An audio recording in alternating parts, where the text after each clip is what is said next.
Ok, En vivo. ¿Cuántos conectados hay?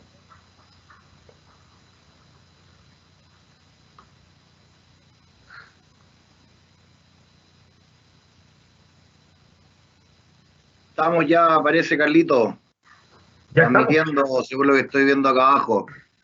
Oye, bueno, buenas tardes a todos.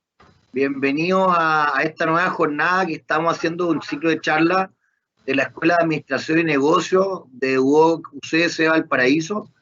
Mi nombre es Rodrigo Tapia, soy el director de las carreras de Administración y Negocios de la sede de UOC Valparaíso. Y hoy día estamos con un gran amigo Carlos Terán, abogado, bueno, experto en Derecho Administrativo, bombero, hombre de radio, hombre de mundo, que en base a varias conversaciones estuvimos viendo cuáles son temáticas importantes para poder tocar, ¿cierto?, lo que está pasando, y hablábamos de un tema muy importante que tiene que ver con ámbitos laborales, y quisimos preparar este tema, ¿cierto?, de cómo un poco el COVID ha ido impactando en el mundo del trabajo, en el aspecto laboral, ¿ya? Así que dar la bienvenida a todos los participantes, a todos nuestros estudiantes, docentes, a la comunidad externa. Tengo claro también que hay gente de la comunidad hoy que está siendo parte de esta charla, y ojalá que puedan aprovechar todas las temáticas que se van a ver. Al final vamos a poder hacer alguna ronda de preguntas, Carlos, para poder ir cerrando después, ¿cierto?, la temática, y bueno, desde ya dejarlos invitados a que estén atentos a nuestras redes sociales para ir viendo cuáles son las nuevas temáticas que vamos a ir tocando. La idea es hacer un aporte, ¿cierto?, al proceso de los estudiantes, al proceso de nuestros docentes y sobre todo también al proceso de la comunidad, en vista de todo lo que estamos viviendo. Así que no les voy a quitar más tiempo. Don Carlos, lo dejo a usted. Gusto saludarlo como siempre. Partamos nomás, por Carlito, a lo que vinimos. Ya pues, Rodrigo, un gusto, muchas gracias. Gracias por la invitación, gracias por la iniciativa de Duoc, que permite, creo, entregarle a propósito de esto algún tipo de información a la ciudadanía, a la comunidad. De repente, en estos temas que son temas legales, que a veces pueden ser algo complejos, pueden generar dudas dentro de la ciudadanía, dentro de los afectados. Y bueno, siempre existe la inquietud, esto de cómo hago, cómo lo resuelvo, qué es lo que me quieren decir con esto, y entonces es un poco lo que vamos a tratar de resolver en esta materia. No tiene, esta exposición no tiene por objetivo abordar temas de rigor, de discusión netamente jurídica, por tanto no nos vamos a meter en la interpretación, en la doctrina o en ese tipo de cosas, sino que tiene como intención, como objetivo que se busca el desarrollar algo para que todas las personas puedan entender de qué estamos hablando cuando hablamos de los efectos del COVID-19 en el ámbito laboral. De eso es a lo cual nos vamos a referir, y para ello nosotros vamos a ver básicamente dos cuerpos legales dentro de esto. Uno que dice relación con la ley que establece la suspensión del empleo, y la otra, la que dice relación con la ley de teletrabajo o trabajo a distancia, que son ambas normativas que se dieron a efectos y a propósito de la pandemia con la cual actualmente nos encontramos. Dentro de los objetivos que nosotros vamos a desarrollar, primero será reseñar brevemente, rápidamente, en el contexto nacional, aquello en el cual se producen estas leyes, y un poco explicar el contenido, los elementos básicos de ambos cuerpos normativos, ¿ya? Para poder hacer eso, vamos a hacer, en primero, nuestra presentación va a tener tres partes. La primera, que son las generalidades, algunas estadísticas de Chile dentro del ámbito laboral durante esta pandemia. Y luego lo que dice relación con, primero, la ley de protección del empleo, cómo se hace, en qué consiste, a quién aplica, etcétera. Y en segundo término, dentro del ámbito legal, la ley de teletrabajo y trabajo a distancia, que ha generado bastantes dudas, que genera bastante inquietud en temas tales como, por ejemplo, qué pasa con los accidentes laborales. Si yo me accidento en la casa, ¿es accidente de trabajo o no es accidente de trabajo? Entonces, ahí vienen algunas cosas que son importantes de resolver. A propósito de ello, Y dentro de lo que es la situación económica con la cual hoy nos encontramos, aquí hay una información que es del diario La Estrella del Paraíso de hoy día miércoles, eh, perdón, día jueves, hoy, en el cual se expresa o se deja de manifiesto en esta información que vecinos intercambian muebles por comida en la población en Olivar de Viña del Mar. Sin lugar a duda, y al margen de cualquier tipo de interpretación que uno le pueda buscar, o etcétera, nos vamos a encontrar, y ya el titular nos está diciendo, de que nos encontramos ante una situación económica compleja. Una situación económica compleja que se ve agudizada, que se ve agravada por las cifras de desempleo en Chile. La última medición del desempleo en Chile indica que llega a un 11,2% a nivel nacional, el más alto de una década, tal como señala ahí la slides que ustedes están viendo. Cifra de desempleo que hoy, en un estudio que entregó el laboratorio de la Universidad Católica, que se dio a conocer esta mañana, ya lo cifra en 11,5, por tanto sigue subiendo la cifra del desempleo. En cuanto a lo que significa la suspensión del trabajo, que es este mecanismo en virtud del cual los trabajadores se suspende el trabajo, se suspende la obligación de ir a trabajar, se suspende para el empleador la obligación de pagar la remuneración y solamente se mantiene el pago de cotizaciones previsionales y los trabajadores, mientras tanto, y es parte de lo que vamos a abordar, se mantienen o subsisten económicamente con cargo a el seguro, el dinero que ellos puedan tener ahorrados en la administradora de fondos de cesantía. La cifra de la semana anterior, y quiero hacer el punto en esto, la cifra de la semana anterior nos decía que eran 664.119 trabajadores en Chile los que ya estaban afectados por esta situación. Fíjese que el último informe que se dio a conocer ayer y que considera hasta el 5 de julio recién pasado, por parte de la superintendencia, muestra la variación de la cifra. Y aquí uno podrá encontrar con que ya la cantidad de personas afectadas en todo el país ya llegó a 676.819 trabajadores en Chile con contratos de trabajo suspendidos. Llama la atención que Santiago, la región metropolitana, por supuesto, está en primer lugar, pero en segundo lugar está la región de Valparaíso, y llama la atención que la región de Valparaíso es seguida por la del Biobío, la región del Biobío, que tiene 28.131 trabajadores con contrato suspendido, a diferencia de Valparaíso, que son 44.000. Y de acuerdo al censo del año 2017, la última medición de población que tenemos en Chile, la diferencia que hay de población entre la región de Valparaíso y la del Biobío es solamente de 250.000 personas. Por tanto, llama la atención, digo, la diferencia que hay en cuanto a la cifra. Un elemento solo para la reflexión, nada más. La situación económica, el mismo Banco Central la ha venido advirtiendo que viene todo esto con un deterioro del mercado laboral. De hecho, el informe que hizo el Banco Central hace poco más de una semana da cuenta que esta suspensión que hay hoy con el empleo, en una encuesta hecha a las empresas, 1 de cada 2 empresas encuestadas señala que no recontratará o no renovará, sino que va a terminar el contrato de los trabajadores una vez resuelto este tema de la pandemia y una vez que se pueda hacer. Por tanto, hay que ponerle ojo a esta situación económica. ¿Por qué? Porque a propósito de esta pandemia, entramos en una situación económica que es compleja, la gente no está pudiendo trabajar, no está pudiendo tener su ingreso normalmente, y a propósito de eso es que surgen estos dos cuerpos legales que aquí aparecen hoy día.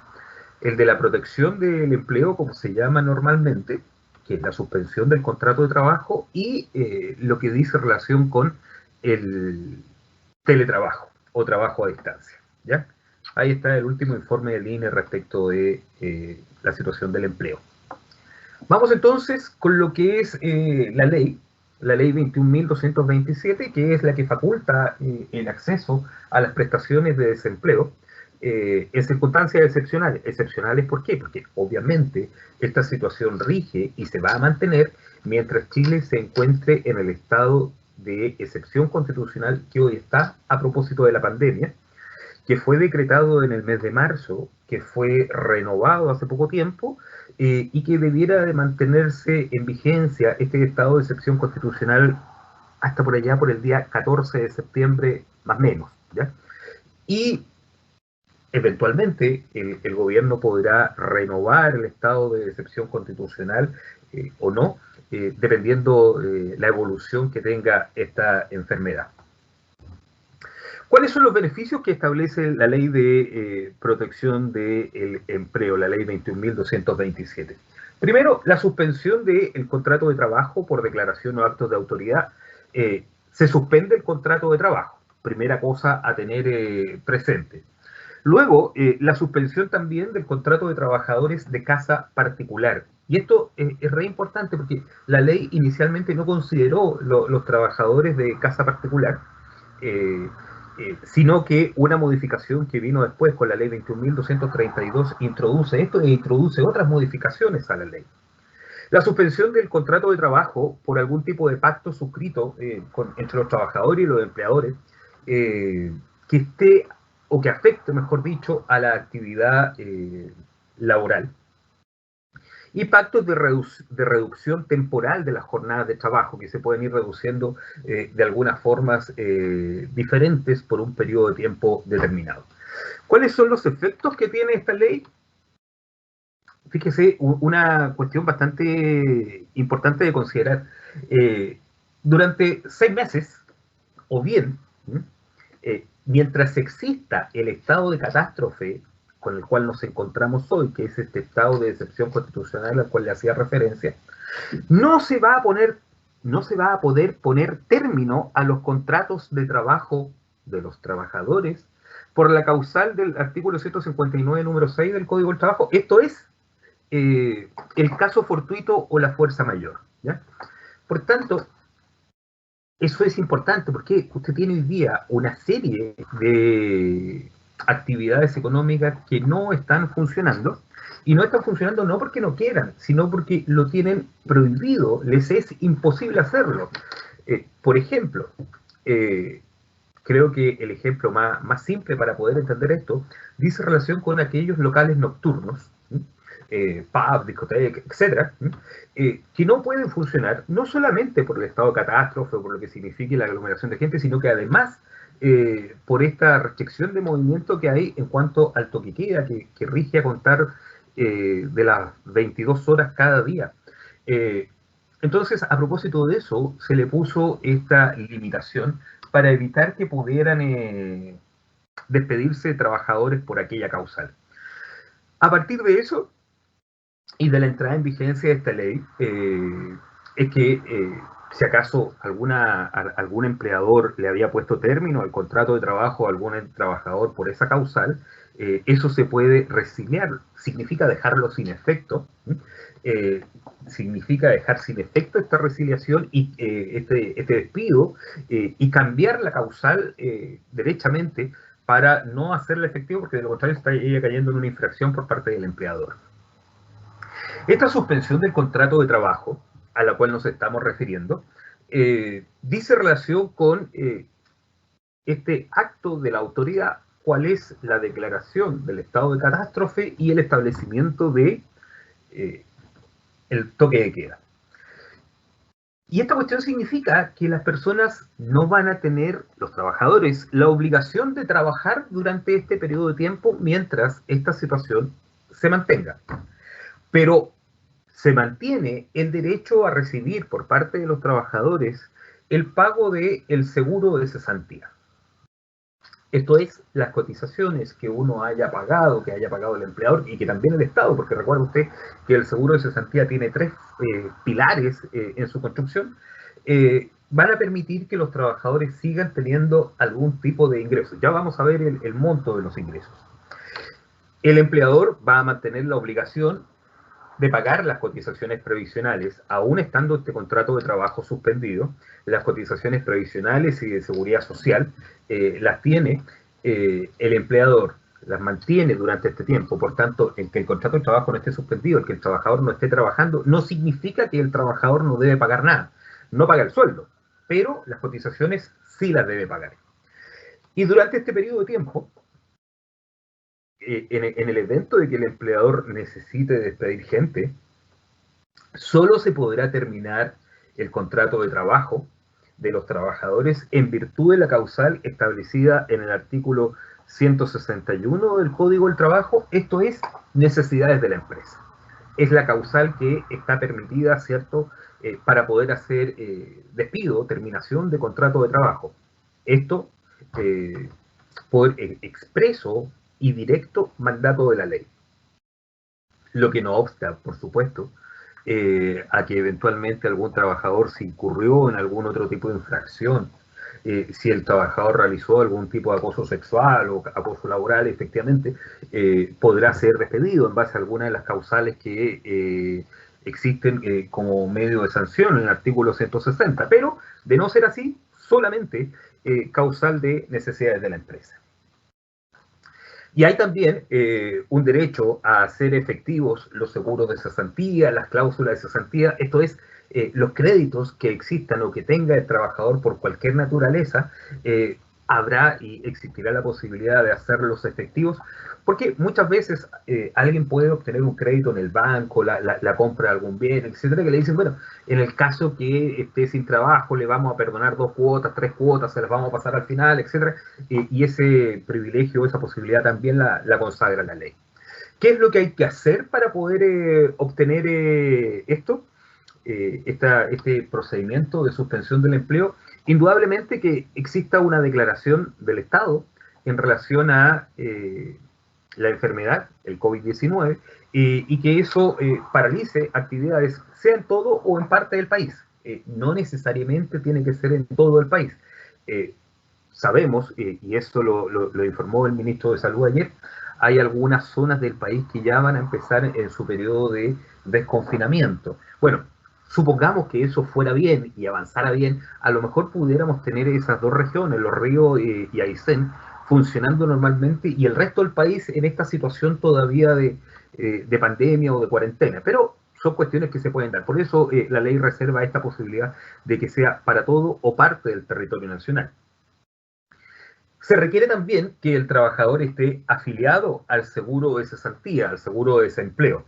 Recuerde usted que cuando se crea la ley del seguro de desempleo, esto por allá por el año 2009, los que estaban contratados antes de aquella fecha no estaban afiliados a los seguros de cesantía. Más aún, los funcionarios públicos tampoco tenían esa obligación y se han podido ir incorporando, si acaso han querido incorporarse, con el paso del tiempo, pero no siempre eso ha ocurrido. Y además, tener o registrar 3 cotizaciones continuas en los últimos 3 meses, inmediatamente anteriores al acto de declaración de autoridad, esto es, inmediatamente anteriores al mes de marzo. O discontinuas durante los últimos 12 meses, siempre que a lo menos se registren las últimas 2 cotizaciones con el mismo empleador en los meses inmediatamente anteriores a esta declaración. Es decir, a lo menos tenemos que tener trabajadores que en los 2 meses previo a la declaración hayan tenido cotizaciones en el seguro de cesantía durante 2 meses, ¿sí? Y otra más dentro de un periodo de 12 meses para poder hablar de las 13. Y esto fue, por ejemplo, una de las materias que llamó la atención y generó conflicto en Colo-Colo, por ejemplo, cuando Colo-Colo se acoge al tema de la protección del empleo y no llegan a acuerdo la institución con los jugadores, no solamente con los jugadores, sino que con los trabajadores de Colo-Colo, habían jugadores que habían llegado de Argentina, que se habían venido a incorporar a Colo-Colo desde Argentina, pero indudablemente ellos no tenían estos requisitos, por tanto no tienen derecho, ¿cierto?, a hacer uso de este pago. Además, ahí también se han vivido otro tipo de situaciones de las cuales le comentaré en un momento más. Dentro de lo que son las formalidades de obtención, qué es lo que hay que hacer, cómo se obtiene esto del seguro de desempleo, tenemos que decir que quien tiene que hacer el trámite es el empleador. Es el empleador el que lo debe de solicitar a la AFC, a la administradora de fondos de cesantías. Preferentemente se pide, y es el objetivo de la ley, preferentemente que los empleadores lo soliciten esto de manera electrónica, a efecto de que no haya gente o disminuya la cantidad de gente que va transitando dentro de las oficinas de la AFC. La prestación se hace en forma electrónica y ahí el empleador debe señalar, digamos, si acaso esto corresponde a uno o más de los trabajadores que se hayan visto afectados por este acto o declaración de autoridad. El empleador va a tener que presentar una declaración jurada simple que dé cuenta de que los trabajadores para los cuales está solicitando este beneficio no se encuentren en alguna de las situaciones descritas por la ley, como por ejemplo, licencias médicas. Si un trabajador está con licencia médica, si acaso un trabajador está en alguna condición distinta, está haciendo uso de vacaciones, etc., no corresponde la aplicación de este beneficio de la suspensión del contrato de trabajo. A lo mejor tenemos un trabajador que está con algún tipo de permiso sin goce de sueldo. Tampoco corresponde aplicar este tipo de situación. Luego, el empleador debe de remitir mensualmente a la Dirección del Trabajo una nómina de los trabajadores que se hayan visto afectados por la suspensión de obligaciones contractuales. Y así, por ejemplo, ¿por qué la nómina? Porque usted no va necesariamente a tener que enviar o suspenderle el contrato de trabajo a todos los trabajadores. Eventualmente a algunos sí, eventualmente a otros no. Por tanto, ahí eso guarda una distinción importante. Quienes no van a ser beneficiarios en ningún caso de esta ley de protección del empleo, no lo van a ser los trabajadores que al momento de dictarse este decreto de catástrofe, el estado de catástrofe, tengan un permiso con goce total o parcial de remuneración o un pacto de reducción de jornada, porque eventualmente ya puedan existir este tipo de pactos incluso antes de lo que fue la vigencia de la ley. O que estén con licencia médica, a eso se refiere el subsidio de incapacidad laboral, que no solamente alguien que se haya enfermado o que haya tenido un accidente, sino que también podemos pensar en los casos de embarazo, en los pre y post natales. Por ello es que cualquiera sea la naturaleza o el motivo de salud que dio origen durante el tiempo en que perciba dicho subsidio. Es decir, si yo tengo un resfrío, por ejemplo, o pensemos en algún tipo de enfermedad más grave, o tuve un 15 o una fractura, y eso me deja fuera de mi trabajo durante un mes y medio, durante ese mes no voy a ser beneficiario de este sistema. Reincorporado que sea mi trabajo, terminada que sea mi licencia médica, por ejemplo, ahí sí, nuevamente, tengo la posibilidad de ser beneficiario de esta protección del empleo. ¿Cuánto es lo que pueden durar estos plazos? ¿Cuánto es lo que pueden durar estas suspensiones del empleo durante la vigencia del acto de autoridad? Por eso que le hacía referencia, porque es importante tener claro hasta cuándo dura hoy el estado de catástrofe que tenemos en Chile.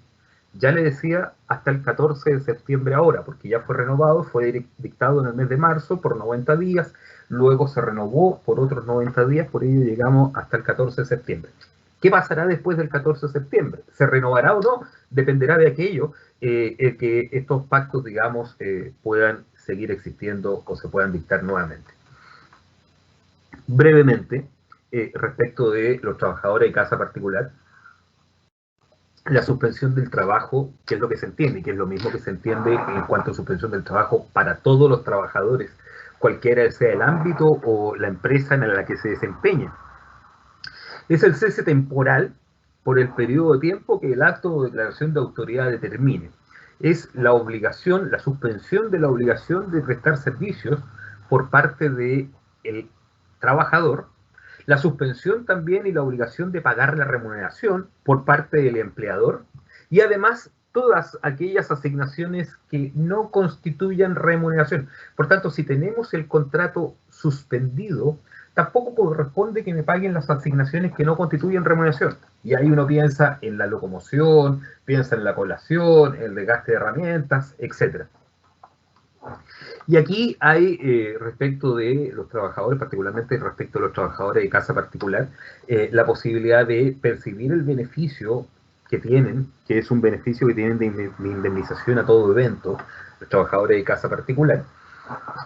Y esto lo debe de pagar la AFP de acuerdo al monto que corresponda. Y los montos que se van a pagar son el equivalente a un 70% de lo que era la remuneración mensual imponible y o el saldo total, si acaso este fuere inferior, y además si se extendiere el acto de autoridad por más de 30 días, que ya se ha extendido por más de 30 días, hay que ir girando, tendrá que ir girando la AFP en un monto que es decreciente, de 45, 45, 40 y 35% de la remuneración imponible para los meses siguientes hasta llegar al quinto mes, ¿ya?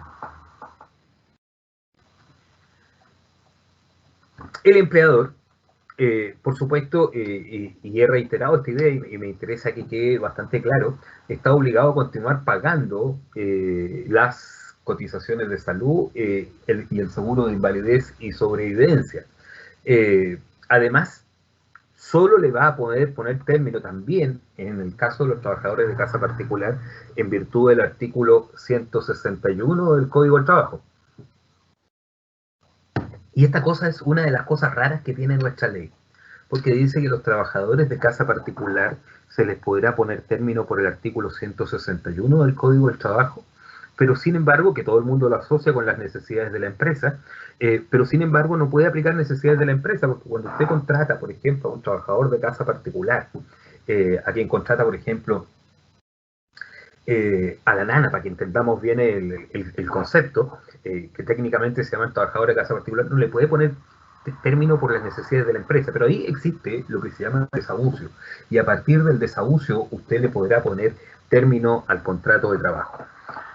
Y por supuesto también existe para el trabajador la posibilidad de hacer efectivos todos los beneficios que puedan existir en créditos de banco o de cualquier tipo de institución financiera, comercial, etcétera, respecto de que, atendida esta cesantía, se puedan hacer válidos y pueda no pagarse esa cuota o tener algún tipo de tratamiento más benigno.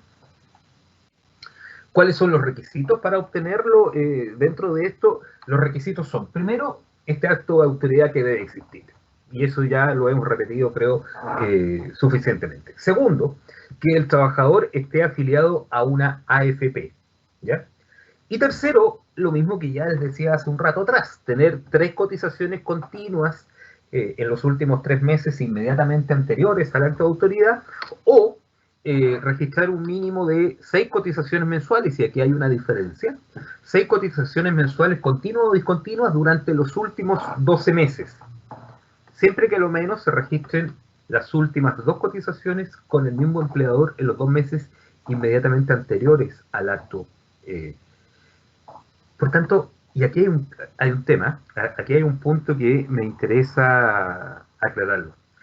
Cuando la ley me está pidiendo, tanto para los trabajadores de casa particular como para aquellos que veíamos antes, que es la generalidad de los trabajadores, los que no se desempeñan dentro del ámbito de la casa particular, y me está pidiendo un número de cotizaciones previsionales X, 3 en el caso anterior, 6 en este, en un periodo de 12 meses, ojo que no me está diciendo que todas esas cotizaciones tienen que ser del mismo empleador. Me está diciendo que al menos las últimas 2 sean del mismo empleador, ¿ya? Y las otras podrán ser de un empleador distinto, podrán ser voluntarias, etc., ¿ya? Entonces es importante tener eso en consideración. Las formalidades de la obtención, para la obtención en el caso de los trabajadores de casa particular, está en que deben de presentar una declaración jurada simple ante la entidad pagadora del beneficio, que ojalá lo hagan de forma electrónica, no obstante lo podrán hacer de manera presencial, que dé cuenta de que no se encuentra en ninguna de las situaciones antes descritas, es decir, que no está con un permiso sin goce de sueldo, que no está en otro pacto de suspensión de jornada en algún otro empleador, que no se encuentra con licencia médica, etc. Ahí bastará solamente la declaración jurada simple del trabajador o trabajadora de casa particular. ¿Cuánto va a durar esto? Lo mismo, lo que sea la vigencia del acto de autoridad con el que nos encontramos. Los trabajadores de casa particular también podrán suscribir algún pacto de suspensión del contrato de trabajo. Eso la ley perfectamente se los permite.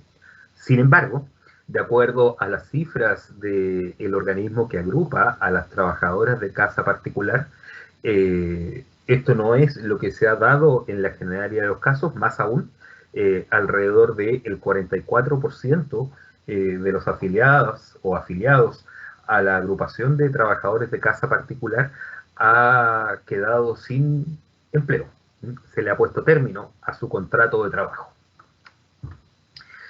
Este pacto de suspensión del contrato de trabajo se puede hacer entre los trabajadores y empleadores. Y aquí volvemos nuevamente a la generalidad de los trabajadores y nos salimos del ámbito de los trabajadores de casa particular. Y para ello se va a requerir primero la suspensión del contrato de trabajo que pueden hacer entre empleador y trabajador, siempre y cuando los empleadores vean afectada total o parcialmente su actividad en virtud de la contingencia. Y ojo, esto no es para todos, ¿ya?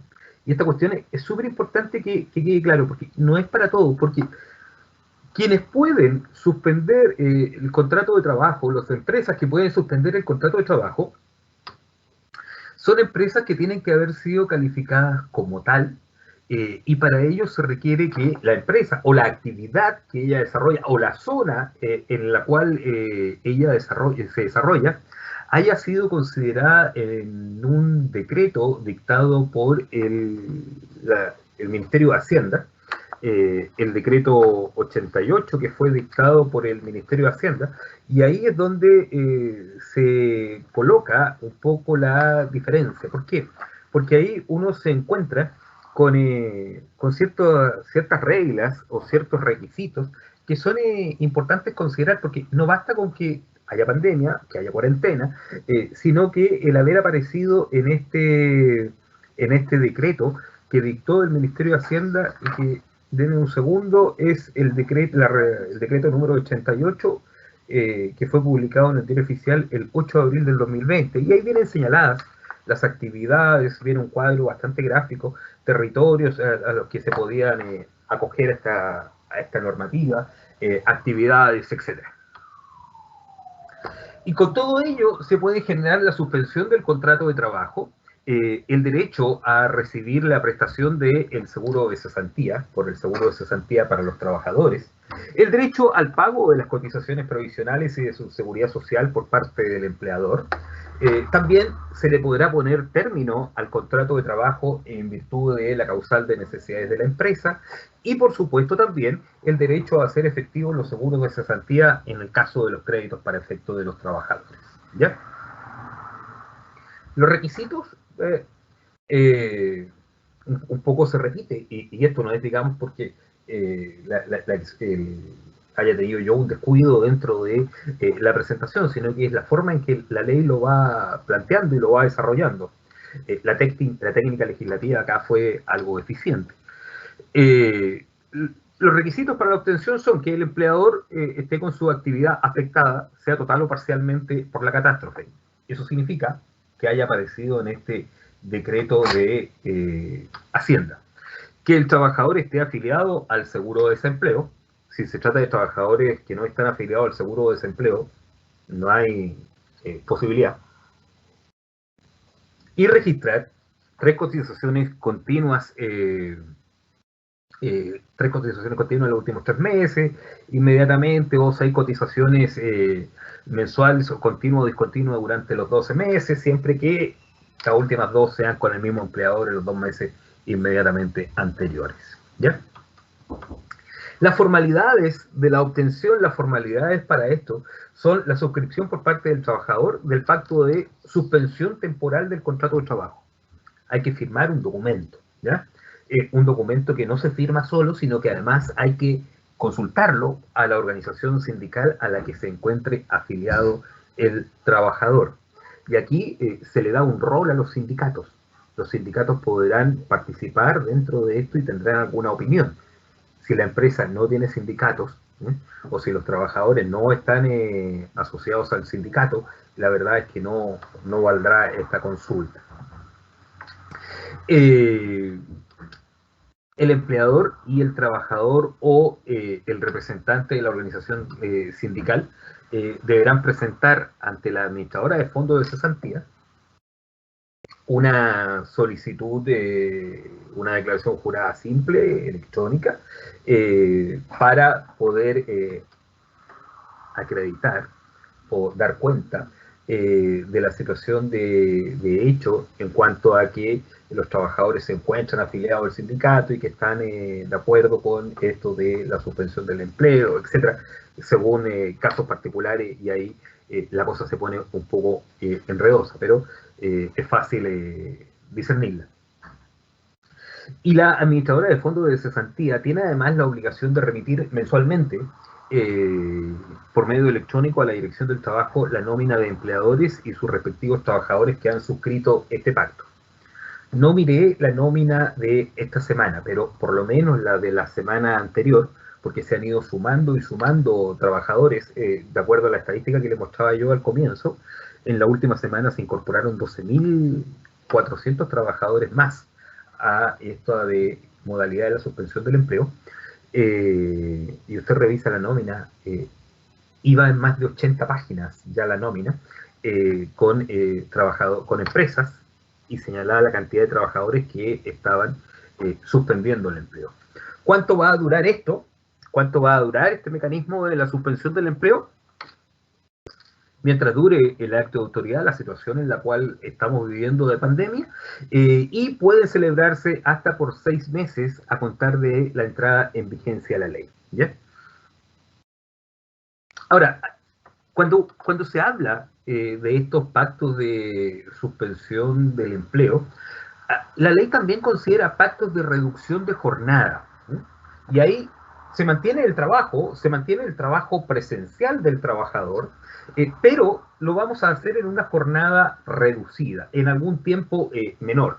Si teníamos un trabajador que estaba trabajando 45 horas semanales, que es la extensión máxima que permite la jornada ordinaria de trabajo, en no menos de 5 ni en más de 6 días, efectivamente el trabajador podrá pactar con su empleador un pacto de reducción de jornada. Esto es, por ejemplo, rebajar la jornada de trabajo convenida. Puede rebajarla incluso por menos del 50%.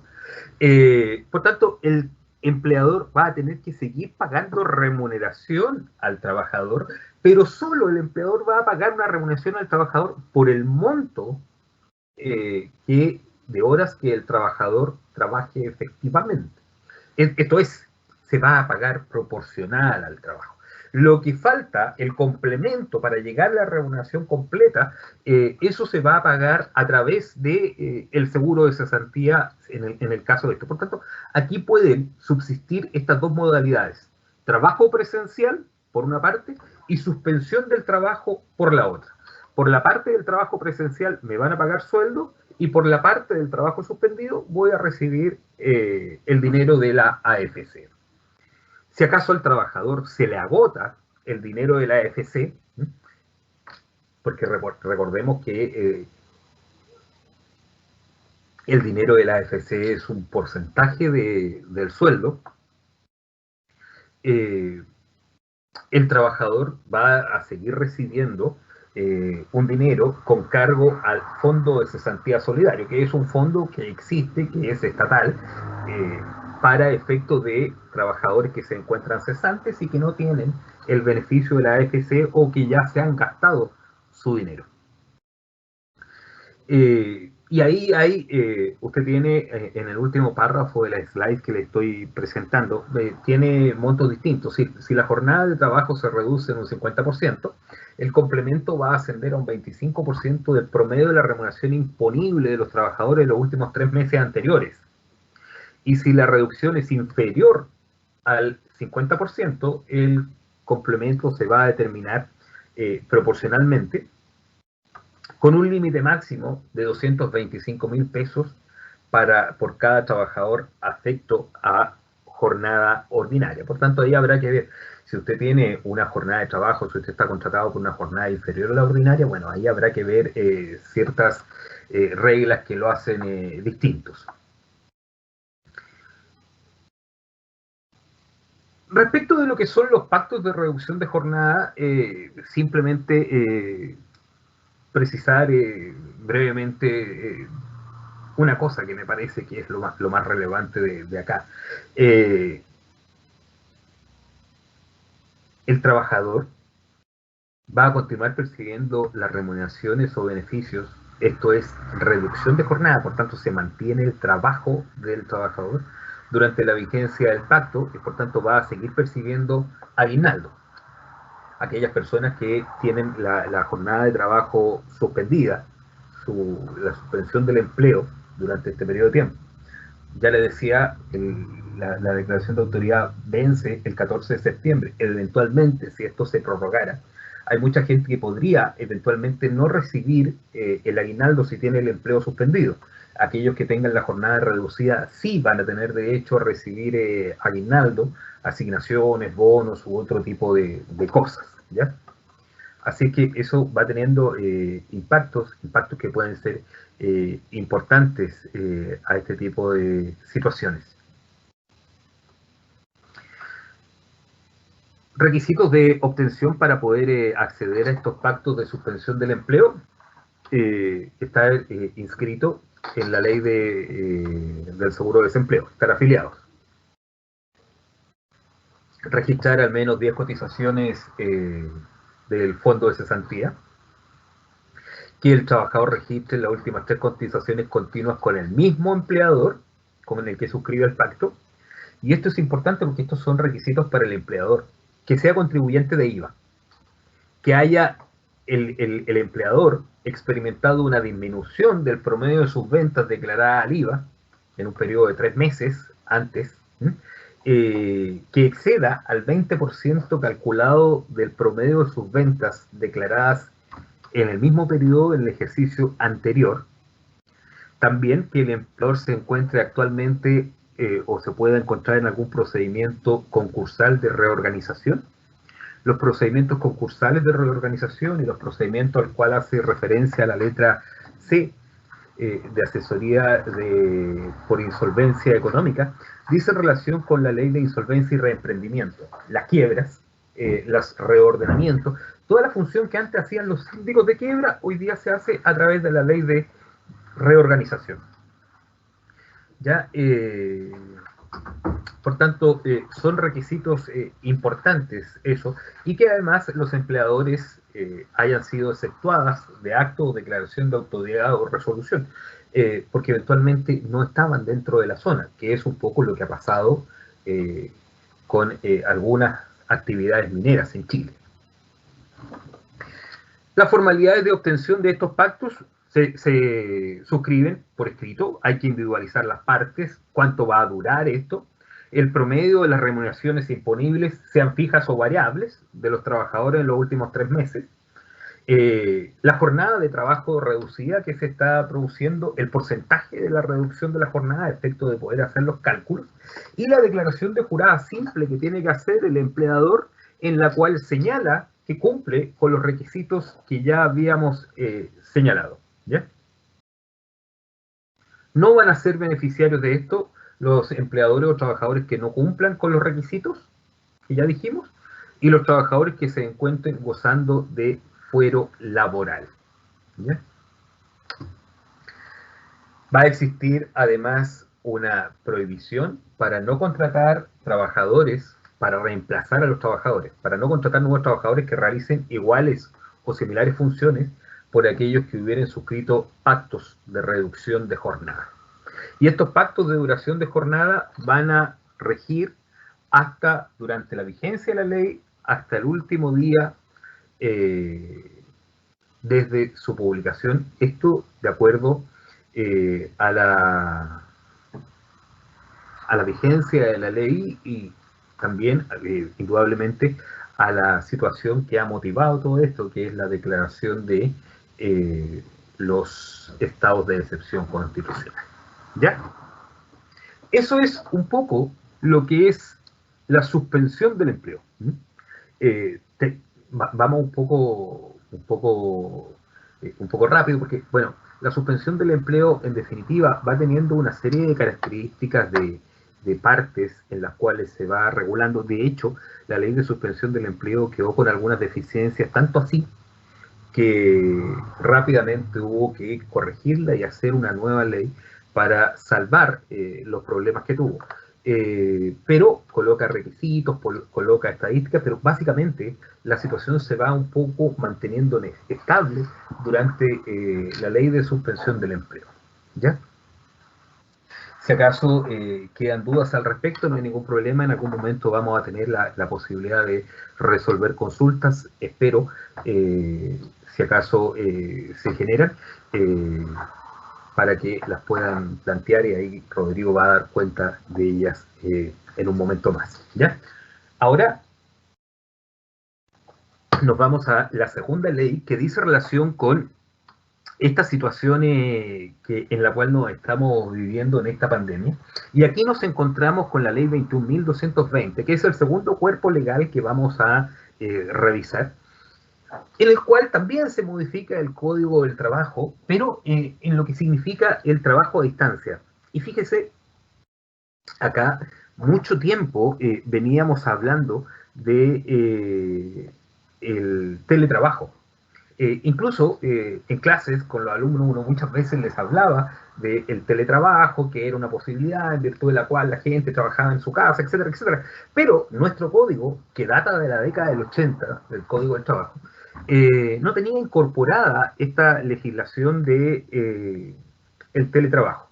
Por tanto, la primera vez que esto se legisla y se regula en Chile es ahora, a propósito de esta pandemia. Más aún, se legisla sobre la marcha, y eso significó que hubo muchos trabajadores en el país que debieron o tuvieron la necesidad de empezar o empresas que tuvieron la necesidad de empezar a desarrollar teletrabajo sin que existiera alguna regulación respecto a esto. De hecho, se hace a propósito de la pandemia, y ahí se regula el teletrabajo y el trabajo a distancia, que son las dos materias que aborda. ¿Qué es lo que está regulando la ley del teletrabajo? En las diapositivas que usted va a ver, va a encontrarse con dos abreviaciones, TT o TAD.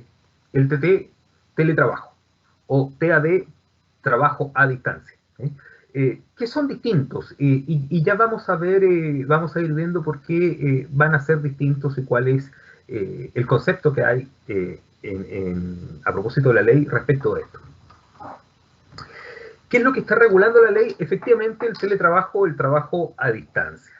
Y esto podrá ser el trabajo a distancia de manera total o parcial, podrá tener combinaciones entre trabajo presencial y trabajo a distancia, o teletrabajo, etc. Y ya vamos a ver algunos ejemplos de aquello. También regula el lugar donde se van a prestar los servicios. Los lugares en los cuales se va a prestar el servicio, salvo que las partes hayan acordado que el trabajador elija libremente dónde va a ejercer sus funciones. El periodo de duración del acuerdo, todo el teletrabajo, digamos, hasta cuándo dura. Alguien dirá, oiga, ¿sabe qué? El teletrabajo me tiene aburrido. Hoy día paso más tiempo conectado de lo que pasaba antes, y estoy más preocupado de mi trabajo de lo que pasaba antes. Otra persona podrá decir, oiga, el teletrabajo es ideal y yo me quedo en el teletrabajo pase lo que pase después. Los periodos de duración, por tanto, son importantes. Los mecanismos de supervisión, de control que se va a utilizar por parte del empleador, ¿podrá o no podrá? La circunstancia, ciertamente, de haberse acordado que el trabajador pueda distribuir su jornada o exclusión de esta, y por supuesto también, y aquí hay un punto re importante, el tiempo de desconexión. Todos los trabajadores que hoy día están realizando el teletrabajo tienen derecho a algo que se llama el tiempo de desconexión. ¿En qué consiste eso? Ya lo veremos en algunos momentos más. El teletrabajo son servicios prestados mediante la utilización de medios tecnológicos, informáticos o de telecomunicaciones, o si tales servicios deben de reportarse mediante estos medios. Eso es el teletrabajo. El trabajo a distancia es aquel en el que el trabajador presta sus servicios, sea total o parcialmente, desde su domicilio o a través de, o en otros lugares, ¿no?, distintos, ¿no?, a lo que sea su domicilio, ¿no? ¿Qué sé yo? Yo podría trabajar o realizar el trabajo a distancia desde mi casa. Lo podría hacer desde la casa o el departamento del vecino o de la casa de mi mamá, etc. Uno podría ir incorporando distintas formas, distintas actividades o modalidades, ¿ya? ¿Cómo se pacta el teletrabajo? Las partes deben de pactar el teletrabajo al inicio o durante la vigencia de la relación laboral, sea en el contrato de trabajo o en algún tipo de documento anexo, un anexo de contrato, que es lo que casi 400.000 trabajadores en Chile, que son hoy día los que se encuentran en esta modalidad de trabajo a distancia o teletrabajo, han debido firmar, porque son personas que ya estaban trabajando, ya tenían un empleador y a propósito de esta situación, de la pandemia y de la cuarentena, se vieron en la obligación de iniciar el trabajo a distancia. Indudablemente hay actividades que usted comprenderá que no van a poder tener teletrabajo o trabajo a distancia. Si yo contrato a un conserje del edificio, no tengo la posibilidad, ¿cierto?, de que el conserje haga un teletrabajo. Por tanto, indudablemente, esta alternativa no está para todos los trabajadores en el ámbito de la fuerza laboral en Chile, ni en otro lugar del mundo. De hecho, en Argentina hoy, para incentivar el tema del teletrabajo, se está ofreciendo por parte de la empresa a los trabajadores no solamente la instalación de los servicios, sino que además le están ofreciendo yoga, le están ofreciendo también a los trabajadores los equipos tecnológicos, los computadores, etcétera, como regalo, ¿no?, para que puedan realizar el teletrabajo. Este acuerdo al que llega el empleador con el trabajador se debe hacer en un anexo de contrato de trabajo o en un contrato de trabajo, y si es en un contrato de trabajo, debe de contener todas las menciones esenciales que están establecidas en el artículo 10 del Código del Trabajo. Esto es, la identidad de las partes, la naturaleza y el lugar de los servicios que se vayan a prestar, la remuneración que se vaya a pagar y cualquier otro tipo de acuerdo al que el empleador y el trabajador puedan llegar. Se debe de expresar la modalidad del teletrabajo o trabajo a distancia, especificando si este va a ser total o parcial. Y si acaso es parcial, hay que indicar la fórmula de combinación entre trabajo presencial y trabajo a distancia o teletrabajo. También es importante el lugar de prestación de los servicios, a menos que el empleador y el trabajador hayan acordado que el trabajador elegirá libremente dónde va a desarrollar sus funciones. También se debe de considerar el periodo de duración del acuerdo entre el empleador y el trabajador, mecanismos de supervisión o control que eventualmente va a poder utilizar el empleador, la circunstancia de haberse acordado que el trabajador podrá distribuir jornada o exclusión de esta, es decir, hay un tiempo en el que yo trabajo y un tiempo en el cual yo no voy a realizar este trabajo mío. Y por supuesto también, ya les decía, esta innovación que hay, que es el tiempo de desconexión.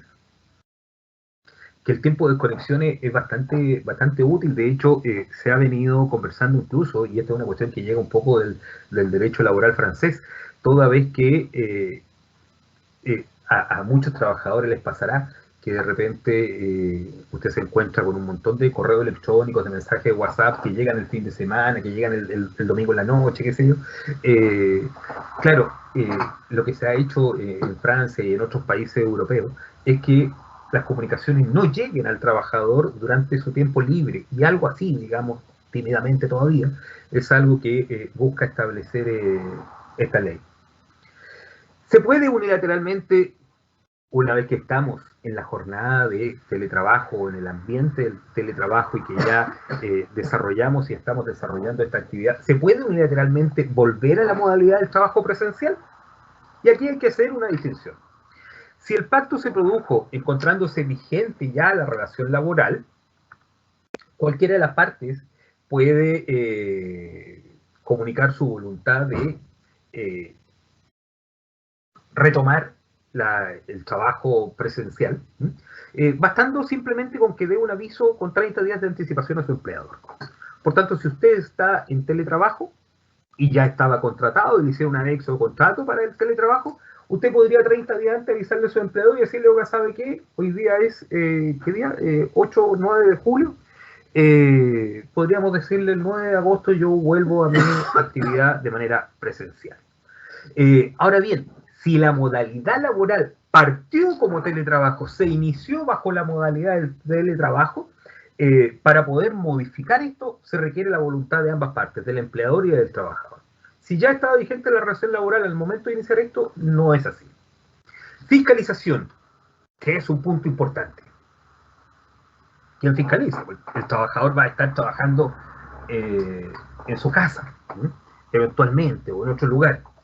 ¿Quién fiscaliza esto? La Dirección del Trabajo. La Dirección del Trabajo va a fiscalizar esto sin perjuicio de facultades que le estén conferidas a otros servicios del Estado para poder desarrollar esto del teletrabajo. ¿Dónde se van a prestar estos servicios? ¿Cuál va a ser el lugar de presentación de los servicios? El lugar donde el trabajador prestará los servicios, que podrá ser su propio domicilio u otro sitio determinado, lo deben determinar las partes en el contrato o en el anexo de contrato, ¿ya? Si los servicios que se van a prestar, por su naturaleza, fueren posible de ser prestados en distintos lugares, se podrá acordar que el trabajador elija libremente dónde va a ejercer sus funciones, ¿ya? Es importante esto del lugar donde se van a prestar los servicios.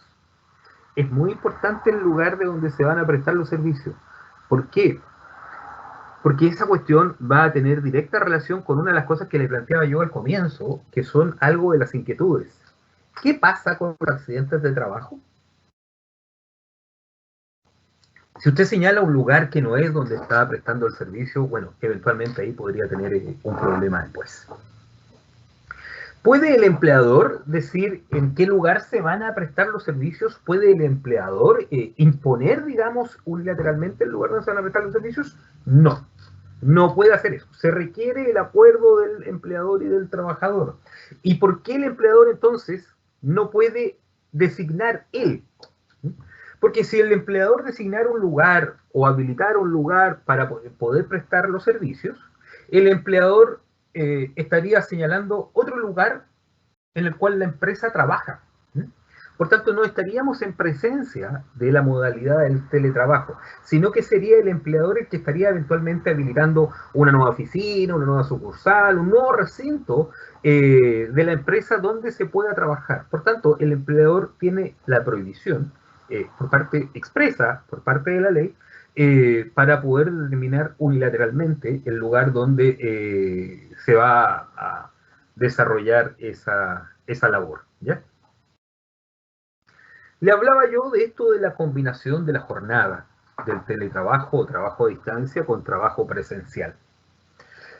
Es posible, la modalidad de trabajo a distancia y el teletrabajo pueden abarcar todo o parte de la jornada laboral, combinando indudablemente tiempos de trabajo de manera presencial en instalaciones de la empresa, con tiempos de trabajo también fuera de ella. Incluso pueden haber alternativas diferentes. La decisión la toma el trabajador y debe informar una semana antes al empleador. Y aquí en un derroche de creatividad, tenemos 3 alternativas ofrecidas como ejemplos de combinación. Y aquí la creatividad es libre, digamos. Aquí uno pudiera plantear muchas posibilidades. Una es la de, por ejemplo, teletrabajo en las mañanas y trabajo presencial por las tardes. Teletrabajo vía hábil por medio y trabajo presencial el resto de los días. Trabajo presencial solo el día lunes por la mañana y el resto de la jornada y día en modalidad de teletrabajo. En definitiva, aquí usted puede jugar con la iniciativa. Los empleadores y los trabajadores tendrán que estar de acuerdo, indudablemente, pero pueden jugar con la creatividad para poder desarrollar su propia combinación, su propia fórmula que más les acomode. Esto combinando, insisto, el trabajo presencial con el teletrabajo o trabajo a distancia. Tenemos normas especiales para el trabajo a distancia y también algunas normas especiales para el teletrabajo. En cuanto al trabajo a distancia, el trabajador queda sujeto a lo que significan y todo eso que usted ve ahí, el capítulo 4, el libro primero, el Código del Trabajo, etcétera, a lo que son las normas de la jornada de trabajo, 45 horas a la semana, hay trabajadores que tienen contratos especiales, por tanto hay jornadas especiales, etcétera. Todo eso está sujeto igual, de todas formas, al trabajo a distancia. No porque el trabajador esté haciendo un teletrabajo, debe de trabajar más de las 45 horas ordinarias que están establecidas en el contrato de trabajo y en el Código del Trabajo para todos los trabajadores, ¿ya? Además, el trabajador, en el caso de que existan las posibilidades, que la naturaleza de los trabajos que desarrolla se lo permitan, etc., podrá pactar libremente su jornada en los horarios que mejor se adapten a sus necesidades, respetando siempre, por supuesto, lo que son los límites máximos de la jornada diaria y semanal. ¿Por qué? ¿Cuál es la lógica de esto? La lógica de esto es que el legislador aquí ha entendido que cuando usted va a realizar o alguna persona va a realizar teletrabajo o trabajo a distancia desde su casa, por ejemplo, tiene otros factores que cuando usted está en la oficina no están. Podrán estar los niños, podrá estar la mascota, podrá estar otras labores que hay que desarrollar domésticas, etcétera. Por tanto, aquí hay algunas normas que son especiales en esa materia. Y dentro de lo que es el trabajo a distancia y algunas normas especiales, viene la pregunta, bueno, ¿y aquí hay registro de asistencia? Porque si usted trabaja en una empresa va a tener que firmar el libro, marcar la tarjeta, colocar la huella, que son los 3 registros de asistencia que hoy día acepta nuestro ordenamiento jurídico. Bueno, aquí el empleador va a poder implementar un mecanismo que sea fidedigno, que sea a costo del empleador para el cumplimiento de la jornada de trabajo. Y esto el empleador lo podrá hacer. Ahora, claro, no va a poder usted hacerlo firmar el libro, a lo mejor la huella o etcétera, pero podrá implementar algún tipo de mecanismo y es problema del empleador qué mecanismo implementa, lo tiene que costear el empleador además y debe de dar cuenta fiel de lo que sea el tema de la asistencia.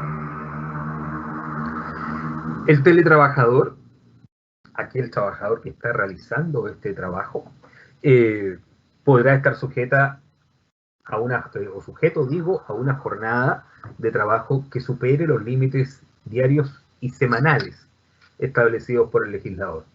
Y esto significa que un trabajador, y ojo, porque siempre con esto hago rabiar a mis alumnos, el trabajador no está contratado para trabajar 8 horas diarias. El trabajador está contratado en la jornada ordinaria para trabajar 45 horas semanales, que se pueden distribuir en 5 o en 6 días. Por tanto, el trabajador podría, dentro de las normas de teletrabajo, desarrollar como límite hasta 10 horas diarias, sin considerar, por supuesto, el tiempo de evaluación, que no es parte de la jornada de trabajo.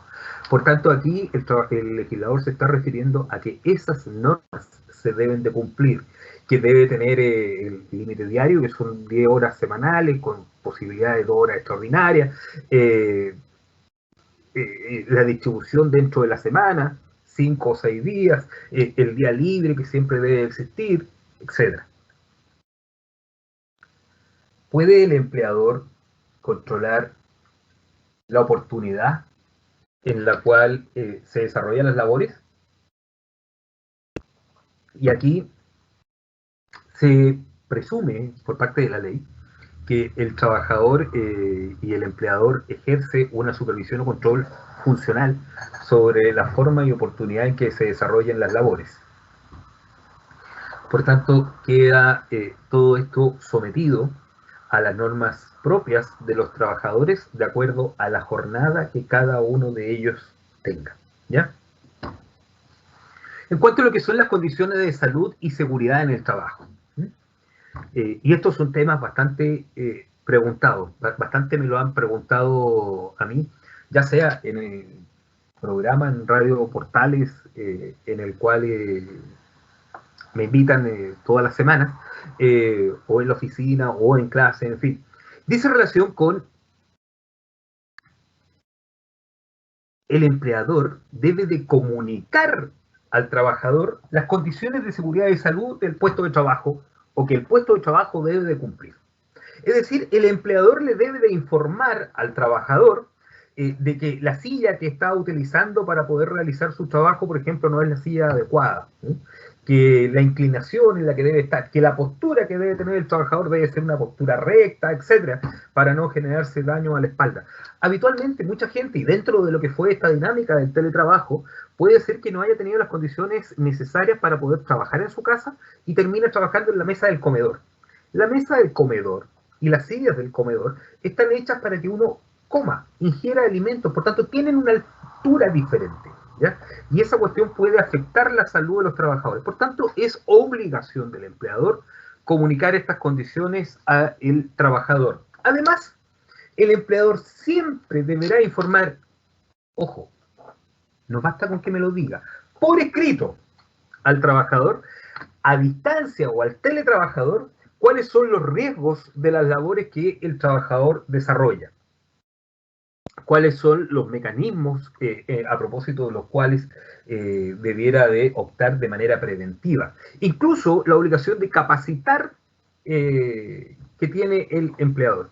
Por ejemplo, si estamos haciendo teletrabajo, estamos trabajando a través del computador y estamos todo el día con más y más pantallas de los que teníamos antes. Bueno, ¿tendré algún riesgo? ¿Podrá tener el trabajador algún riesgo para su visión, por ejemplo? Entonces, son cosas que debieran de establecerse por parte del empleador.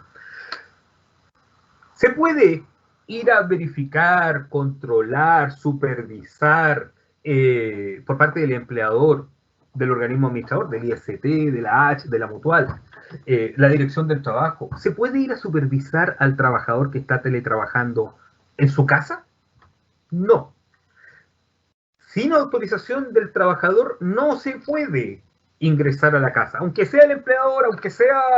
no se puede. Para poder ingresar el empleador o algún organismo administrador o la dirección del trabajo a supervisar las funciones o las labores o el cómo está desarrollando el trabajador su labor en su casa, se requiere la autorización del trabajador. Y si el trabajador no quiere dejar entrar a nadie a su casa, está en su derecho, ¿ya? Otros derechos que tienen los trabajadores dentro de lo que es esta normativa de trabajo a distancia, bueno, gozan de todos los derechos que le da el Código del Trabajo. Todas las normas del Código del Trabajo son plenamente aplicables en la medida que no sean incompatibles con esta ley. Por tanto, no podrán tener remuneración inferior de la que corresponde, no se le podrá pagar a los trabajadores menos de lo que se paga, menos del sueldo mínimo, va a tener derecho a descanso, en ningún caso los pactos van a poder implicar algún tipo de menoscabo a los derechos que la ley le reconoce a los trabajadores. No podría un trabajador, dentro de la norma del derecho laboral, hay normas que son irrenunciables. Es decir, ni siquiera el trabajador, para quien están establecidas, puede renunciar a ellas. Y aquí está, por ejemplo, el derecho que puedan tener los trabajadores a descanso, a una remuneración mínima, que es lo que fija el legislador, etc. ¿Podrá el trabajador ir a prestar servicios a las instalaciones de la empresa? ¿Qué ocurre si acaso el trabajador debe de acceder a las instalaciones de la empresa Bueno, ahí el empleador va a tener que garantizar el acceso del trabajador para que pueda realizar sus actividades de manera colectiva, con las medidas de seguridad correspondientes.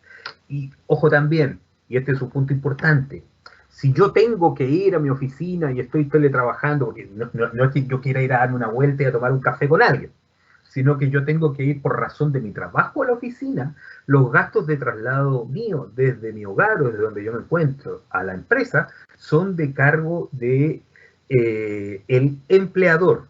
Dato importante.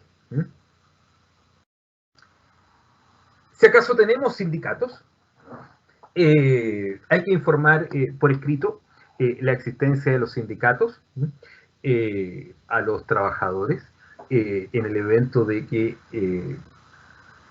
exista algún tipo de sindicato o sindicatos. Y el empleador va a tener que informarle esto a los sindicatos en la medida de que los trabajadores están sometidos al teletrabajo o trabajo a distancia. Derecho a desconexión, que se los mencioné antes. La ley aquí le garantiza a los trabajadores que están sujetos a este tipo de contratos especiales a no estar obligados a responder comunicaciones, órdenes u otros tipos de requerimientos por parte del empleador por un tiempo determinado cuando se den dos cosas. Uno, que el trabajador a distancia distribuya libremente su horario o que el teletrabajador esté excluido de la limitación de jornada de trabajo. Y esto es para quienes han sido contratados en virtud del Código del Trabajo en base al artículo 22. Esto es que no tienen una jornada de trabajo fija porque deben de hacer labores de gerentes, administración, supervisión, vendedores viajeros, etc. La comunicación durante días de descanso, permisos o feriados, ningún empleador puede establecer comunicaciones ni formular ningún tipo de requerimiento, orden, solicitud o lo que sea en días de descanso, permisos o feriado anual de los trabajadores. Esto significa que en base a la comunicación durante días de descanso, permisos o feriados, piense usted en el día domingo, piense usted en los días festivos, la próxima semana el día jueves es feriado de acuerdo al calendario, o si tuviéramos trabajadores en vacaciones, el empleador no debiera establecer ningún tipo de comunicación con los trabajadores. Otro tema que es de constante preocupación a propósito de esto del teletrabajo, equipos, herramientas y materiales de trabajo. ¿Qué pasa acá? Los elementos de protección personal indudablemente deben seguir siendo proporcionados por el empleador al trabajador, ¿ya?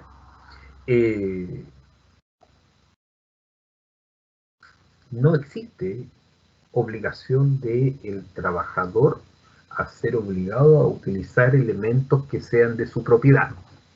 Por ejemplo, hoy día hay gente que está trabajando necesariamente y está trabajando, no tengo idea, con mascarilla. La mascarilla se la tendrá que entregar el empleador, no el trabajador, aunque el trabajador tenga. Los costos de operación, del funcionamiento, del mantenimiento, de la reparación de los equipos van a ser siempre también de cargo del empleador. Si yo tengo que arreglar mi computador, es el empleador el que debe de asumir el costo de la reparación, del mantenimiento. Lo mismo si acaso vamos a usar Internet, que en el teletrabajo indudablemente estamos usando Internet. Si acaso yo tengo Internet en mi casa que yo contraté para mí, para mi uso familiar, digamos, para mi uso doméstico, y hoy día lo estoy usando en mi trabajo, bueno, o en mi teletrabajo, el empleador debe de costear también parte de ese costo y debe de participar del pago del Internet. Otra cosa será, digamos, cuánto es lo que vamos a gastar. Pero usted tiene que considerar que el trabajador que está haciendo teletrabajo, el trabajador que está en su casa, eventualmente está usando Internet, está usando electricidad, porque hay que enchufar el computador en alguna parte, ¿cierto? Aunque usted use un notebook, la carga no le dura todo el día o va a tener que cargarlo, etc. Por tanto, ese es un costo que también debe de participar el empleador en el financiamiento de aquel costo. Y más aún, Si yo no tengo internet en mi casa y yo me vengo a hacer teletrabajo, necesito internet. Y ese internet me lo debe de contratar el empleador. Lo dice la ley expresamente. Si no existe, y ahí usted tiene la última frase, si no existe internet contratado, el costo será del empleador. ¿Ya? A propósito de esta charla que hemos desarrollado en el día de hoy, y antes de entregarle la palabra a Rodrigo y quedar a disposición de preguntas que puedan existir, nosotros hemos considerado acá 5 fuentes legales, 5 normas que he utilizado para esto, que son la ley 21.227, que es la que establece la ley de protección del empleo. Esto es la posibilidad de acceder al dinero de la AFC. La ley 21.232, que modificó la 21.227 en las falencias que tenía. También la resolución del Ministerio de Hacienda, la número 88, en base a lo que ya expliqué, los lugares donde iba a haber suspensión del empleo, etc. La ley 21.220, que modifica el Código del Trabajo con el trabajo a distancia, y el decreto, que está publicado recientemente, que reglamenta la ley. A propósito de esto, yo no consideré los dictámenes de la Dirección del Trabajo. Si hay algún colega dentro de los presentes se podrá haber dado cuenta que no consideré los dictámenes de la Dirección del Trabajo, y no los consideré porque creo que no aportan nada. Entonces, como no aportan nada, no me parecían sustantivos a efecto de esta presentación. ¿Ya? Así que con ello concluyo. Le doy las gracias por el tiempo, por la paciencia, y le ofrezco, le cedo el tiempo a Rodrigo. Gracias Carlito. Oye, intensa la presentación, súper contingente. La verdad que estuve mirando ahí las preguntas, estoy mirando en el chat, voy sacando las preguntas en vivo. Y la verdad que es un tema, bueno, que hoy día es súper fuerte. Estamos hablando a nivel nacional que tenemos 2 dígitos ya de cesantía. Este tema va a seguir subiendo. Y yo creo que hay muchas dudas, ¿cierto?, sobre cómo se nos viene el panorama. La idea de, como lo comentamos, era justamente poder ser un aporte a ciertas consultas que pueden salir sobre esto. Y yo creo que da para mucho rato. Sobre todo temas de cómo poder ayudar a la gente, ¿cierto?, en este tipo de temáticas, para que se puedan cubrir un poco. Te voy a ir comentando, Carlos, un par de preguntas, a ver si nos puedes ir ayudando con las respuestas. Son los participantes que están con nosotros en este momento, y a ver si nos puedes ir guiando en algunas preguntas. Hay algunas que son bastante específicas, ¿ya? Así que voy a partir con una pregunta de Cristian que dice, yo creo que esto partiendo de la base, ¿cómo se hace la formalización entre la suspensión laboral del empleador y el trabajador? ¿Cómo yo hoy día como empleador hago la suspensión laboral? Ya, la suspensión laboral se hace, hay que firmar un documento escrito en el cual podrán estar de acuerdo trabajadores y empleador, pero básicamente es el empleador aquí el que debe de informar a la AFC, ¿sí?, de que se va a acoger al sistema de la suspensión del empleo, y a partir de ahí indicar también la nómina de trabajadores que van a formar parte de esta suspensión del empleo.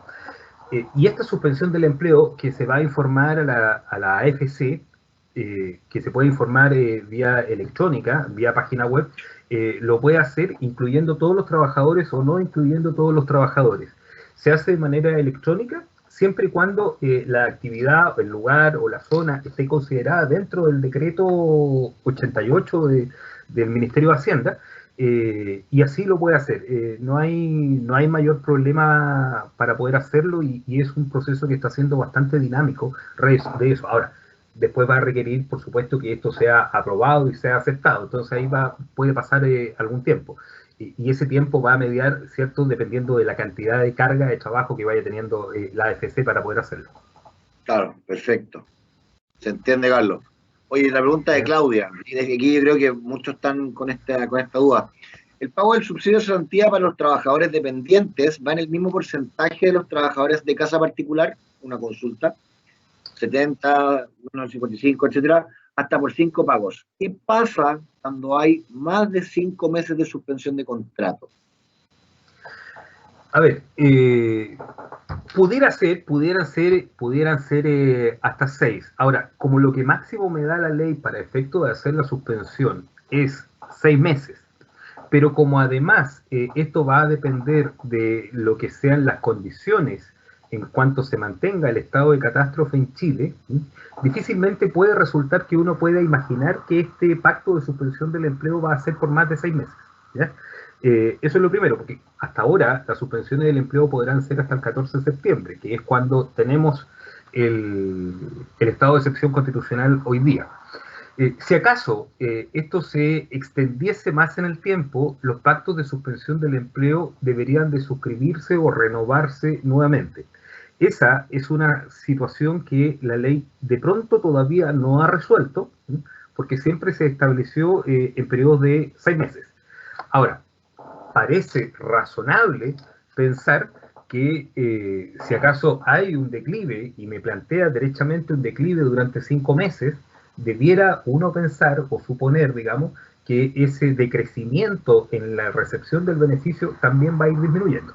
Y si hoy día la ley me lo hace por 5 meses, eventualmente si me agrega un sexto mes, uno debiera pensar que eso también va a bajar.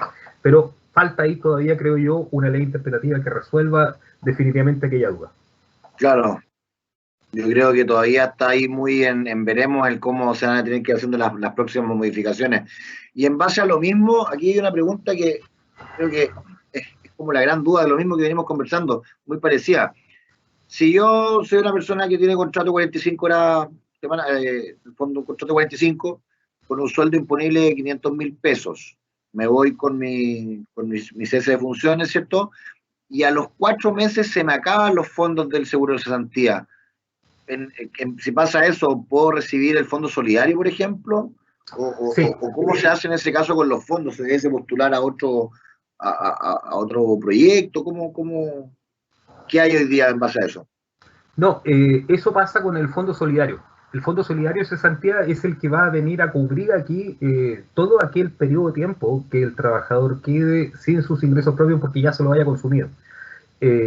Recordemos que la cotización del seguro de cesantía anda ahí en el orden del 3%. En consecuencia, según el periodo de tiempo que haya trabajado el trabajador y según lo que sea su renta actual, no le va a durar mucho tiempo. Entonces, seguramente va a terminar pasando al fondo solidario para que pueda seguir este trabajador recibiendo el subsidio de cesantía. Y eso, bueno, ha sido una de las críticas que se le ha hecho a la ley, ha sido una de las críticas que se le ha hecho al sistema, porque esta cuestión lo que va planteando es una duración en el tiempo, y bueno, en definitiva los trabajadores, muchos de los trabajadores después podrán quedarse sin trabajo y ahí, bueno, viene la duda, ¿qué va a pasar? Porque ya se habrán consumido toda su cesantía en este periodo y ahí el Fondo Solidario va a tener que aplicar en su totalidad. Bien. En la charla quedó claro que hoy día efectivamente, independiente de que estemos en tiempos de pandemia, ¿cierto? Hoy día las empresas pueden hacer despidos, eso estamos súper claros, o sea, en el fondo igual puedo despedir a alguien, ¿cierto? Sí. No ha cambiado. Pero, ¿qué es lo que pasa en este caso? Fíjate, yo me acojo al tema del cese de funciones, ¿cierto? Como empleador, envío a mi trabajador, lo estoy trasladando una pregunta, envío a mi trabajador, ¿cierto? Durante 4 meses, por ejemplo, ocupa su fondo de cesantía y cuando retorna a la empresa, cuando ya termine este proceso, retorna a la empresa y yo como empleador lo despido directamente, le pago su finiquito, ¿cierto? Él no va a poder hacer uso del seguro de cesantía nuevamente, ya que él lo utilizó durante los últimos 4 meses. Bueno, primero, desgraciadamente, de acuerdo a la encuesta del Banco Central que hizo con la empresa, eso va a ocurrir. ¿Ya? Una de cada 2 empresas consultadas por el Banco Central, el estudio que hizo junto con la universidad, dijo que una vez superado este tiempo de pandemia, este tiempo de suspensión del empleo, van a despedir a los trabajadores que tienen con el contrato suspendido. Y que además agregaron en esa encuesta que realizó el Banco Central, son trabajos que se van a perder definitivamente, porque no es gente que vamos a despedir un tiempo y después las vamos a recontratar, no, sino que simplemente plazas laborales que van a terminar. Entonces, ahí va a venir indudablemente también un problema que fue otra de las discusiones que se dio en la tramitación de esta ley, porque en definitiva los trabajadores están usando hoy su plata de la cesantía y en definitiva lo que se está haciendo es alargar la agonía, porque muchos de ellos eventualmente van a terminar siendo despedidos igual el 14 de septiembre, en el mes de octubre, etcétera. Y ahí va a venir el problema de que los trabajadores no van a tener ese dinero que ellos tenían dentro de su cesantía. Y ahí nuevamente va a tener que el Estado insertar recursos, y habrá que ver cuántos recursos se van a poder insertar para poder hacer frente eventualmente a esas pérdidas de trabajo, a propósito también del Fondo Solidario, que el Fondo Solidario un poco se crea para eso, ¿no? Se crea para eso, para los trabajadores que no tienen seguro o ahorro dentro de los fondos de cesantía. Es una discusión pendiente, es un tema pendiente a resolver, porque, y que se va a resolver, creo yo, dependiendo el monto y la cantidad de trabajadores que se puedan encontrar en aquella condición. La cesantía hoy día nos habla de un 11,2% de acuerdo al último informe del INE, y eso viene a ser 980.000 personas que están hoy día sin trabajo. Habrá que ver respecto de esta situación cuando se retome nuevamente cómo se va a manejar. El Fondo Solidario aquí va a ser fundamental, porque los trabajadores en muchos casos se habrán consumido todo su dinero de la cesantía a propósito del tema de la suspensión. Claro, no, de todas maneras es un tema muy complejo. Yo creo que nosotros aquí en la región, sobre todo, nos va a impactar de forma muy fuerte Valparaíso, que es una ciudad que vive mucho al día por el tipo de empleo que se encuentra hoy día con el cese de funciones generales. Yo creo que va a ser un tema mucho mayor en los próximos meses. Bueno, Santiago viene un poco más anticipado que nosotros y efectivamente la crecida de los dígitos de la cesantía son impresionantes. Va a ser todo un tema. Fabiana pregunta acá, en ley de subcontratación, ¿qué debe solicitar el mandante al contratista bajo esta modalidad? En el fondo, para poder irse al cese. ¿Funciona de la misma forma? Sí, funciona. A ver, aquí debiera de funcionar un poco de una manera distinta, porque aquí hay un contrato previo. El contrato previo, que es este contrato comercial que existe entre la empresa principal y el contratista o el subcontratista. Entonces ahí hay una relación laboral. La empresa contratista se va a acoger con sus trabajadores a la suspensión del empleo de la misma forma en que lo hacen todos. El punto es cómo solucionamos y cómo superamos, digamos, esta relación que hay entre la empresa principal y la empresa contratista. La forma, creo yo, de solucionar este tema o de zanjar este tema va a pasar en algún tipo también de anexo de contrato, de algún complemento del contrato inicial entre la empresa principal y la empresa mandante para autorizar a la empresa contratista o subcontratista a que se acoja con sus trabajadores a la ley de protección del empleo. Porque si la contratista sigue prestando funciones o el empleador, la empresa principal, sigue necesitando que los contratistas le presten funciones, indudablemente no va a caber la posibilidad de suspenderse el empleo. Pero primero se debe resolver el tema entre las empresas. La empresa contratista va a poder acogerse a la ley de protección del empleo en base a esto. Y ahí hay un punto que debe resolverse comercialmente entre esas dos empresas primero. Perfecto. Vamos con la última pregunta, Angelito, en función del tiempo también. Un estudiante consulta, mi empleador me descontó en el sueldo las veces que no pudo conectarse a su turno de trabajo, ¿cierto? Porque tuvo mala señal de internet o por corte de luz. ¿Esos descuentos son legales o se puede hacer algún tipo de apelación o reclamo? A ver, uno ahí tendría que ir a la lógica. La posibilidad de que de pronto uno no se pueda conectar a internet es una posibilidad que escapa de lo que son los medios, las posibilidades que un trabajador tiene. Nosotros, y lo hemos vivido muchas veces en clase, que uno se conecta a clase y de repente el internet funciona muy mal, el otro día porque estaba llovinando y qué sé yo. Claro, y eso ya es una situación que escapa de la responsabilidad del trabajador. Por tanto, de buena primera yo creo que esos descuentos de remuneraciones que se le hicieron a la persona que consulta son descuentos, digo, inadecuados, inoportunos, porque ahí nos estaríamos encontrando con una cuestión que establece el artículo 21 del Código del Trabajo, que esto es la jornada pasiva del trabajador, que es aquella, en la segunda parte del artículo 21 lo establece, es aquella parte de la jornada de trabajo en la cual el trabajador se encuentra a disposición del empleador. La persona que preguntaba seguramente estuvo a disposición de poder realizar su trabajo y qué sé yo, pero no lo puede hacer por causas que no le son imputables al trabajador, que escapan de lo que es su voluntad. Si yo tengo un camión que choca con el poste allá abajo y bota el poste, me corta la luz, se cortan los cables y yo me quedo sin posibilidad de conectarme a la electricidad, sin posibilidad de funcionar en internet, eso es algo que escapa total y rotundamente de la voluntad del trabajador. Por tanto, desde esa perspectiva, en mi opinión, no debiera de proceder un descuento. Luego, si se hizo un descuento, debiera aquella persona, creo, reclamar, si está dentro de los plazos, 30 días, ante la inspección del trabajo por el descuento improcedente que está haciendo el empleador. Perfecto, Carlos. Oye, la penúltima pregunta, ya estamos contra el tiempo. Si yo como empleador, ¿cierto?, me acojo a la ley de suspensión de protección de empleo y mi trabajador, ¿cierto?, está con su cese de funciones, pero tenía un contrato a plazo fijo y justo a fin de mes se termina el plazo fijo, estando, ¿cierto?, acogido a la ley de protección de empleo. ¿Qué pasa en ese caso? ¿Se corta el contrato porque era un plazo fijo o debe mantenerse contratado durante el tiempo que dure el estado de catástrofe? A ver, tratándose de un contrato a plazo fijo, la regla que debiera de primar es el plazo de duración que tenía el contrato, ¿ya? El plazo de duración que tenía el contrato porque era lo que las partes habían convenido libremente.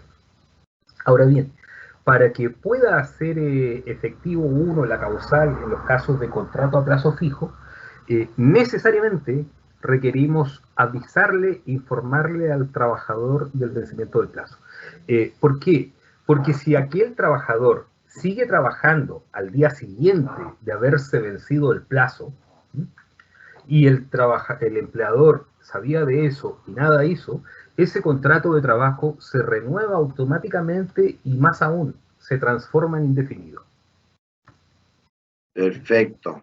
Y la última pregunta, Carlos, de un tocayo tuyo, Carlos Sanguinetti.